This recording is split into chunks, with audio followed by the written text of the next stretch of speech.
આજે તે ભવિષ્યમાં પણ સંતો 25-50 વર્ષે તે આ જ્ઞાન ઉપાસનામાં ભેળાવા દેવાનું નથી. આપણે એવો વિસ્તાર વધારવો નથી, એવો બોધો સમાજ ઉભો કરવો નથી.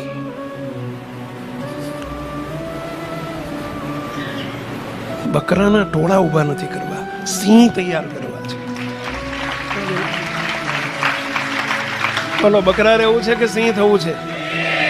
સિંહ થવું છે કે સિંહ કર્યા છે?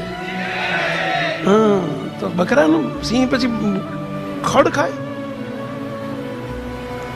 તો કે કોકદાર ખાવા ના મળે તો ખડ ખાય. બાપાના શબ્દો ઉબોળ ઉબોળ, હાથ હાથ લાગણ થાય ને, ઉભો ઉકઈ જાય પરંતુ ના ખાય, ખડ ખાય. આ SMVS નો સમાજ છે, સિંહ સમો સમાજ તૈયાર કર્યો છે. ખબરદાર જો મહારાજની આજ્ઞા લોપી છે તો